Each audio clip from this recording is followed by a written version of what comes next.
comment s'y prend-on pour faire une expérience? Déjà, il y a plusieurs types d'expériences. J'en résume les plus grandes catégories. On a d'un côté les expériences contrôle en laboratoire. L'idée, ça va être de faire réaliser des tâches très précises à des utilisateurs. Ça va être des micro-tâches qui permettent de contrôler précisément et de mesurer précisément la performance, par exemple, d'une technique d'interaction. Et donc, ça va permettre de comparer différentes techniques d'interaction.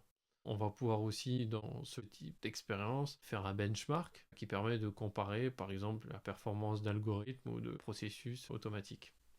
Il y a aussi les études de type longitudinal. L'idée, c'est de faire des études qui sont ce qu'on appelle écologiques. Ça veut dire qu'on va placer le système qu'on veut étudier dans son environnement. Et donc, à l'inverse des expériences de type contrôlé en laboratoire, on va chercher à se rapprocher de l'utilisation réelle d'un système conçu.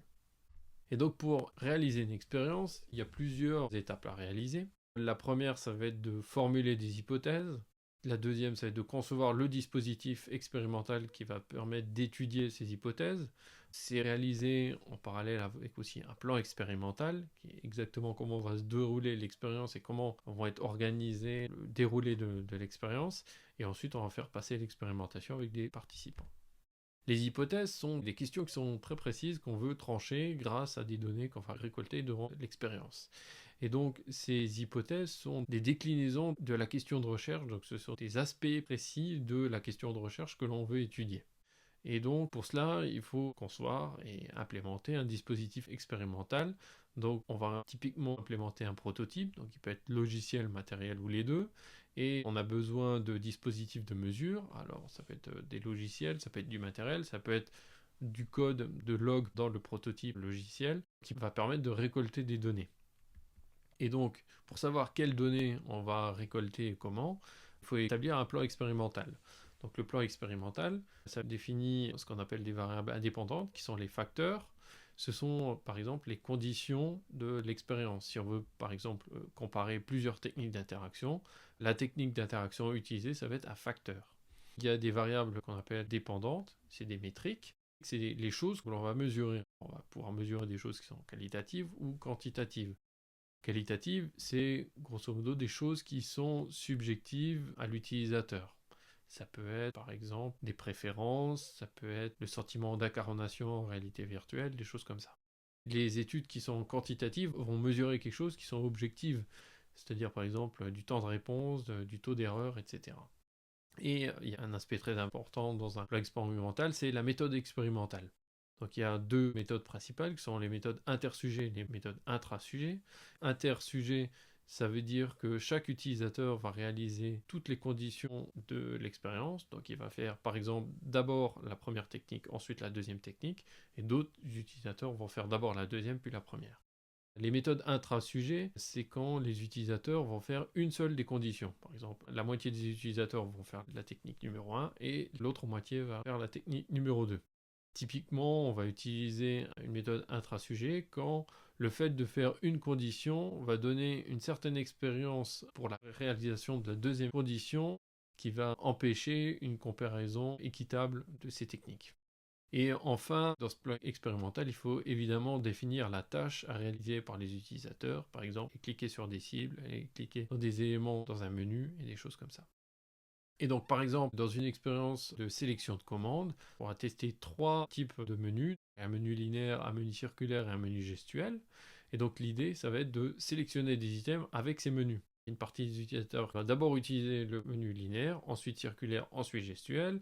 D'autres vont commencer par le circulaire, ensuite le gestuel, ensuite le linéaire. Et d'autres vont commencer par le gestuel, puis le linéaire, puis le circulaire. Et donc, d'autres facteurs nous intéressent dans ce type d'expérience, par exemple le nombre d'items par menu, parce qu'on se dit que peut-être que le nombre d'items d'un menu va faire varier les choses que l'on va mesurer, typiquement du temps de sélection et des erreurs de sélection.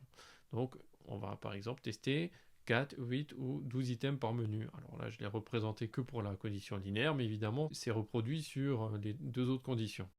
On va par exemple vouloir tester aussi le nombre de sous-menus. Donc par exemple un menu qui a un seul menu, un menu avec deux sous-menus, c'est-à-dire quand on va sélectionner un item, un nouveau menu va apparaître et il faut aller resélectionner un item dans ce menu-là, et un menu à 3 niveaux par exemple.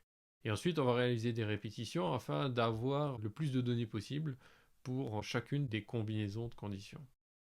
Et donc, il faut faire attention aux biais expérimentaux. Il y a des effets que l'on veut éviter autant que faire se peut. Alors, il y a des effets qui sont liés à l'utilisateur. Les utilisateurs ont différentes expériences sur le sujet que vous êtes en train d'étudier, différents âges, différentes morphologies, etc. Il y a beaucoup de facteurs externes que vous ne pouvez pas spécialement contrôler, ou en tout cas vous allez faire en sorte de le contrôler le plus possible.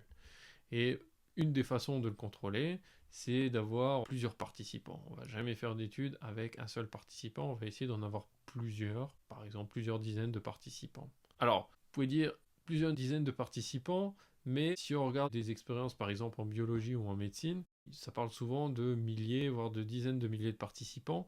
La différence, c'est que dans les études en médecine, un utilisateur égale un point de données. C'est-à-dire, par exemple, il va être malade ou il va pas être malade. Nous, ce qu'on va récolter, ça va être énormément de points de données par participant.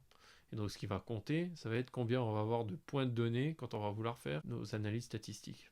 Alors, il y a d'autres effets. Il y a l'effet bloc qui mesure deux effets en réalité, c'est-à-dire à la fois l'apprentissage et la fatigue. Donc, l'apprentissage, c'est on est de plus en plus rapide, par exemple, ou de plus en plus efficace dans chaque bloc d'expérience, c'est-à-dire chaque paquet de tests, parce qu'on va apprendre à utiliser, par exemple, une technique. Mais il y a aussi l'effet inverse qui va être on va être de moins en moins performant parce qu'on commence à se fatiguer. Il y a beaucoup de cas où on essaie de s'intéresser à l'apprentissage, notamment sur des expériences de saisie texte.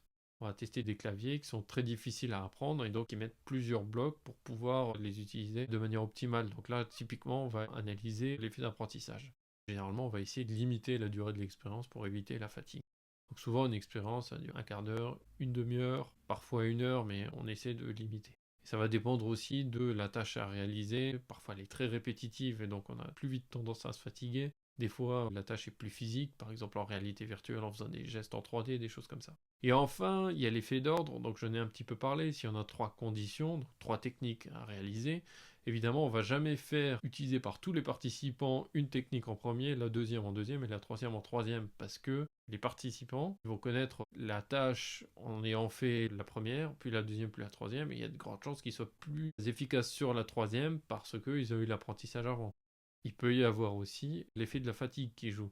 Et donc pour éviter que l'effet se retrouve sur la technique et donc qu'on fausse les résultats de l'analyse des techniques, on va ce qu'on appelle balancer l'ordre des conditions.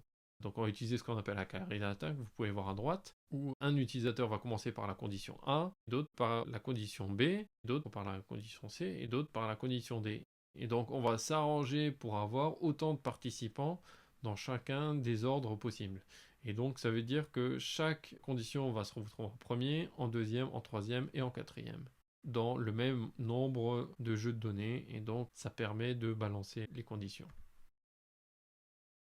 Une des dernières étapes va consister à faire passer l'expérience. Alors, la première chose, c'est que avant de faire passer une expérience, il faut déposer une demande au comité d'éthique. Pour ça, je vous renvoie au cours sur l'éthique. Donc, il faut expliquer en quoi va consister l'expérience, quels sont les risques éthiques, légaux et physiques pour les participants.